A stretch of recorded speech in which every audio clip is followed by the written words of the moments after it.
Saint Joseph കൂട്ടായ്മ സാദരം അവതരിപ്പിക്കുന്നു കേരളം 2050. പ്രിയരെ, 2050 ആകുമ്പോഴേക്കും നമ്മുടെ അവസ്ഥ എന്തായിരിക്കുമെന്ന് നിങ്ങൾ ചിന്തിച്ചിട്ടുണ്ടോ? നമ്മുടെ പള്ളികളും പള്ളിക്കൂടങ്ങളുമെല്ലാം വൃദ്ധസദനങ്ങളായി മാറും.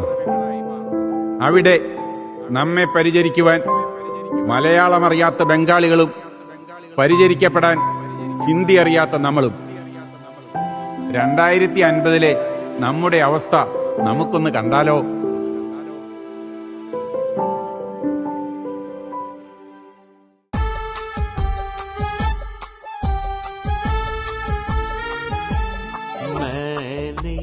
प्यार किया क्या किया? प्यार किया तो डरना क्या? ओफो। मैंने प्यार किया तो डरना क्या? चल चल। अकेले हम अकेले तुम तो क्या? कभी खुशी कभी गम है। अकेले हम अकेले तुम कभी खुशी कभी गम। मुझे कुछ कहना है। क्या कहना?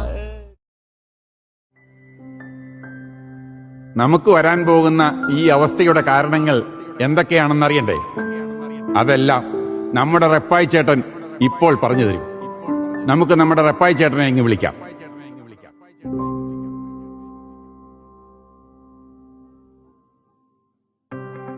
എന്താണ് ഈ അവസ്ഥയിൽ എത്തിച്ചേരാനുള്ള കാരണങ്ങള്? പല കാരണങ്ങളുണ്ട്. അതിൽ പ്രസക്തമായ ചില വിഷയങ്ങളാണ് ഞങ്ങൾ ഇവിടെ അവതരിപ്പിക്കാൻ പോകുന്നത്. സമൂഹത്തിന്റെ ചില നേർക്കാഴ്ചകൾ. ഇനി നമുക്ക് ഏതാനും പതിറ്റാണ്ടുകൾ പുറകോട്ട് പോകാം. നമ്മുടെ മാതാപിതാക്കൾ വലിയ വിദ്യാഭ്യാസമൊന്നും ഇല്ലാത്തവർ.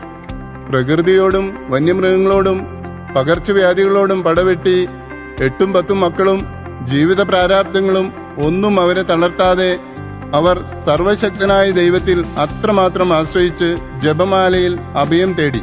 ഈശോ വസിക്കും കുടുംബം, ഈശോനാഥനായി വാഴും കുടുംബം, ഈശോയിലെന്നും ജീവിതം കാണും വ്യക്തികൾ പണിയും കുടുംബം. ഈശോ വസിക്കും കുടുംബം, ഈശോനാഥനായി വാഴും കുടുംബം, ഈശോയിലെന്നും ജീവിതം കാണും വ്യക്തികൾ പണിയും കുടുംബം.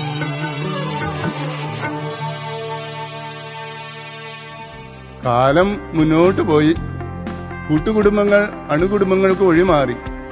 നാം 2 നമുക്ക് 2, പിന്നെ അത് നമ്മളൊന്ന് നമുക്കൊന്ന് എന്ന ഗവൺമെന്റ് നയം നമ്മൾ ശിരസാ വഹിച്ചു.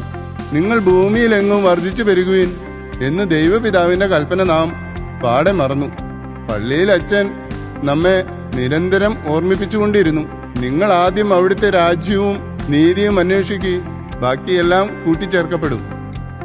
അച്ഛന് വേറെ പണിയൊന്നുമില്ലേ? കുട്ടികളെ പഠിപ്പിക്കാൻ അച്ഛൻ പൈസ തരുമോ? നമ്മൾ കുറ്റം പറഞ്ഞു. അങ്ങനെ കുട്ടികളുടെ എണ്ണം 1 അല്ലെങ്കിൽ 2. പതിയെ നമ്മൾ ദൈവം തമ്പുരാന്റെ കൽപ്പനകളെ മറന്നു. നമ്മുടെ പള്ളിയിലച്ഛൻ പിന്നെയും പറഞ്ഞുകൊണ്ടിരുന്നു, മക്കളെ സൺഡേ സ്കൂളിൽ വിട്, നമുക്കുണ്ടോ നേരം? എൻട്രൻസ് കോച്ചിങ്, ട്യൂഷൻ, വൈകിട്ടത്തെ കുരിശോരയൊക്കെ നമ്മൾ പാടെ മറന്നു. പാവം മക്കളുടെ അവസ്ഥ.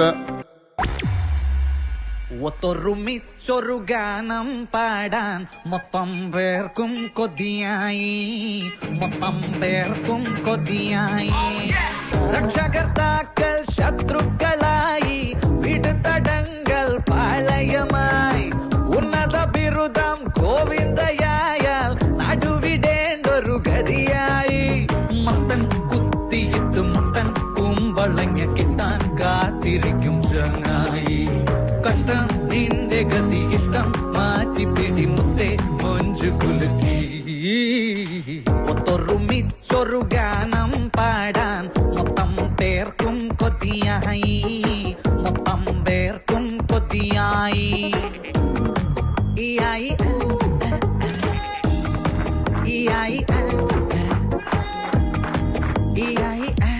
10 പേർക്ക് കൊടുത്തിരുന്ന ഭക്ഷണവും സൗകര്യവുമൊക്കെ നമ്മൾ 2 പേർക്കായി നൽകി. ചോദിച്ചതെല്ലാം വാങ്ങിക്കൊടുത്ത് നാം അവരെ വഷളാക്കി. കൂട്ടിന് കുറെ നിയമങ്ങളും ടീച്ചേഴ്സിന് പോലും ഒന്നും ചെയ്യാൻ പറ്റാത്ത കാലം. വഴക്ക് പറഞ്ഞ മാനസിക പീഡനം, അടി കൊടുത്താലോ ശാരീരിക പീഡനം. ആരെയും പേടിയില്ലാതെ വളർന്ന അവരിൽ ചിലർ ലോകത്തിന്റെ മായാമോഹങ്ങളിൽപ്പെട്ടു. മദ്യവും ലഹരിയും അവർക്ക് കൂട്ടായി. അതിൽ നമ്മളും കുറ്റക്കാരാണ് കേട്ടാ. മാമോദീസ ആയാലും കല്യാണമായാലും കുപ്പി പൊട്ടിച്ച് നമ്മൾ മാതൃക നൽകിയില്ലേ? കൂടാതെ സന്തോഷം വന്നാലും സങ്കടം വന്നാലും കുടിച്ചേ മതിയാകും എന്നുള്ള മെസ്സേജ് തരുന്ന സിനിമകളും സീരിയലുകളും.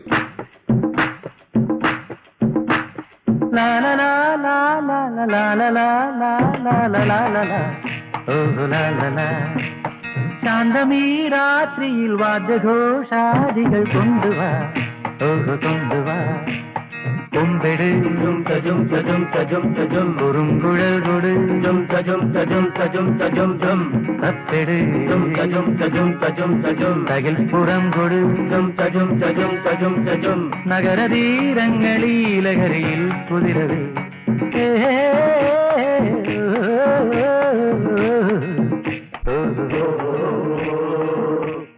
ഇനി നമ്മുടെ പെൺകുട്ടികളോ? സ്ത്രീ സ്വാതന്ത്ര്യം, ഫെമിനിസം, ഈ വാക്കുകളൊക്കെ അവരെ വല്ലാണ്ട് ആകർഷിച്ചു. പുരുഷൻ സ്ത്രീയുടെ ശിരസാണ് പോലും. പൗലോസ് ശ്ലീഹ ഒരു പെൺവിരോധിയായതിന് നമ്മൾ എന്ത് പഴിച്ചു? ആണുങ്ങൾക്ക് മദ്യപിക്കാമെങ്കിൽ ഞങ്ങൾക്കും മദ്യപിക്കാം.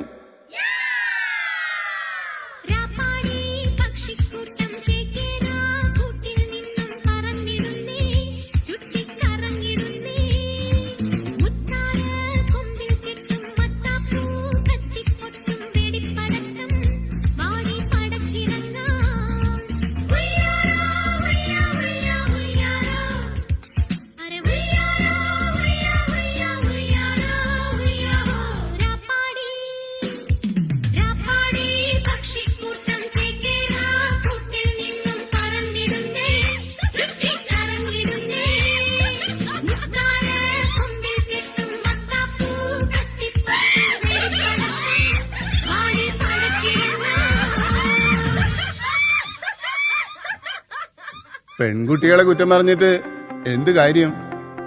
നമ്മൾ ആൺകുട്ടികളെ പരിശീലിപ്പിച്ചതിനും തെറ്റ് പറ്റിയില്ലേ?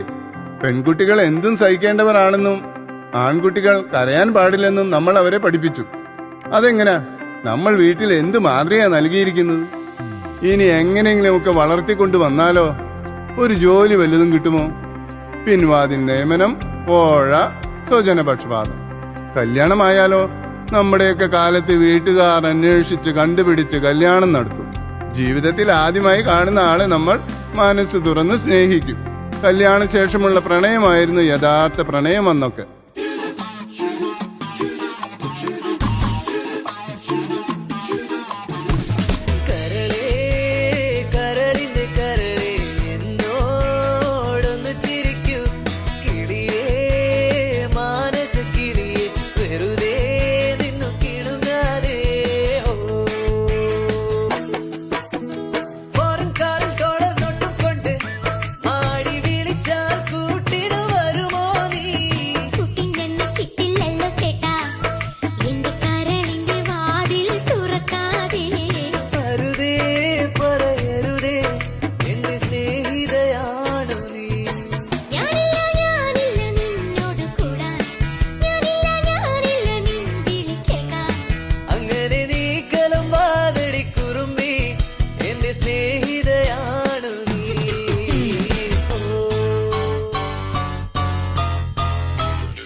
ഇന്നത്തെ തലമുറയ്ക്ക് ചിന്തിക്കാനേ വയ്യ. ത്യാഗം, സഹനം, ഇതൊക്കെ സ്വാഹ.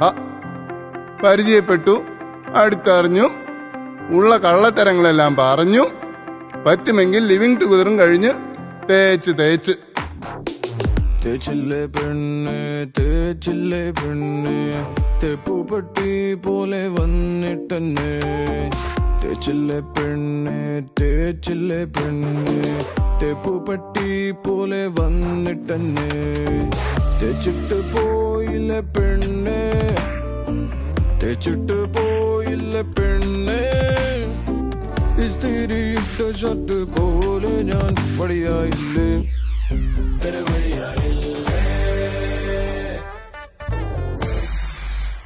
ഒടുവിൽ ഒരുപാട് തേച്ച് ഒരാളെ കേട്ടു. ഒത്താൽ ഒത്തു. ഇന്നത്തെ പെൺകുട്ടികൾ വിട്ടുകൊടുക്കുമോ? അതെങ്ങനാ? അന്തനെ നയിച്ചാൽ കുഴിയിൽ വീഴില്ലേ? എന്ത് എന്ത് അല്ല നിനക്കെന്ത് എന്ത് അല്ല ഒരു ഗൗരവം കുറച്ചു ദിവസമായാൽ എനിക്കെന്ത് ഗൗരവം? ഒരു പെണ്ണോന്ന് വിചാരിച്ചിട്ടാണ്, ഇല്ലെങ്കിൽ കാലി തൂക്കി ഞാൻ തറയിൽ അടിച്ചാന്. എന്റെ കൈ പിന്നെ പറഞ്ഞാൽ അങ്ങ് മറക്കാൻ പോലോ. ഒരു ഭയപ്പാടിന്റെ ശരീരഭാഷയിലേക്ക് രാജേഷ് എത്തിയിരിക്കുന്ന കാഴ്ച നമുക്ക് കാണാം.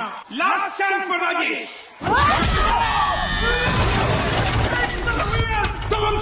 ജന്മാന്തര വാസന, ജന്മാന്തര കൃതം, absolutely instinctive trait derived from previous births. The game over. ഭാഗ്യത്തിന് പല ബന്ധങ്ങളിലും കുട്ടികൾ കാണില്ല. ഉണ്ടെങ്കിൽ തന്നെ രണ്ടും രണ്ടിടത്ത്. അതെങ്ങനെയാ? ഇപ്പൊ മനസ്സല്ല പ്രണയിക്കുന്നത്, ശരീരങ്ങളല്ലേ. ഇതെല്ലാം കണ്ടുമടുത്ത ഒരു കൂട്ടർ ചിന്തിക്കും, ഇനി ഇവിടെ ശരിയാകില്ല. കാരണം മാറി മാറി വന്ന ഭരണങ്ങളും അത്ര കേമമായിരുന്നല്ലോ. ഇതാ ഇപ്പോൾ തന്നെ കണ്ടില്ലേ.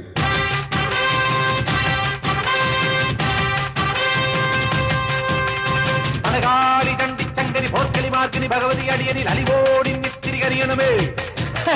പറമേളം ചെണ്ടച്ചെങ്കിൽ മരമണിക്കിണികിണി പലതാളം തക്കിടകിട തകത ചുവടുകളിൽ ഒരു ഞൊടിയുടെ പേരരുത്. അമ്മ ഹോയ് ഹോയ് അടവുകളുടെ ചുടുപകിടകൾ ഉരുളണ ഒരുവരമിനി അതിനരുളണമേ. ഒതുങ്ങി പതുങ്ങി ചൊതുങ്ങി ചുളുങ്ങി ചേ വണങ്ങി തുണുങ്ങി മണുങ്ങി കലങ്ങും വിലങ്ങും കുരുങ്ങി പരുങ്ങി. അയ്യേ ഈ മരമടയനു ഞാനതിരല്ലടവും. ഒന്നും മേലഞ്ചാറട്ടില്ലത്തലി പിടി കടലുകൾ ഒരു കുന്നിത്തൈ വെച്ചാരടോ. ആ കുന്നിത്തൈ മേലെ അന്നന്തിക്കിടയിൽ അടയ്ക്കകൾ കാച്ചു ചെന്നപ്പം മാങ്ങാ പഴം തൊലിയടിയിലൊടി കുഴവി. അമ്മ ഹോയ് ഹോയ് കുഴവിയിലെഴുപത് കിഴവികൾ അഴകൊടു ചറപറ ഇടിയിടിയോ. ഈട്ടിച്ചും പീട്ടിച്ചും വലിച്ചും തൊഴിച്ചും കറിക്കും നുറുക്കും ചെറുക്ക ചതച്ചും മുരിച്ചും തോലിച്ചും കുരുമുളക് അരിപടി ഒരു പിടി വിതറിവിടും. ഒടുവിൽ പള്ളിയിൽ പോയി പ്രാർത്ഥിക്കാമെന്ന് കരുതിയാലോ. അവിടെ ചെന്നപ്പോ അങ്ങോട്ട് തിരിയണോ ഇങ്ങോട്ട് തിരിയണോ എന്നുള്ള കൺഫ്യൂഷൻ. എന്നാ പിന്നെ എങ്ങോട്ടും തിരിയണ്ട, നേരെ രാജ്യം വിട്ടേക്കാം. നമ്മളോ അവർക്ക് വിസ കിട്ടാൻ ഓടി നടക്കും, ഉടമ്പടി എടുക്കും, നേർച്ചകൾ നേരും. അവസാനം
അതുകൊണ്ട് ക്രിസ്ത്യാനി, ഇനിയെങ്കിലും മക്കളെ ക്രിസ്ത്യാനിയാക്കി വളർത്ത്.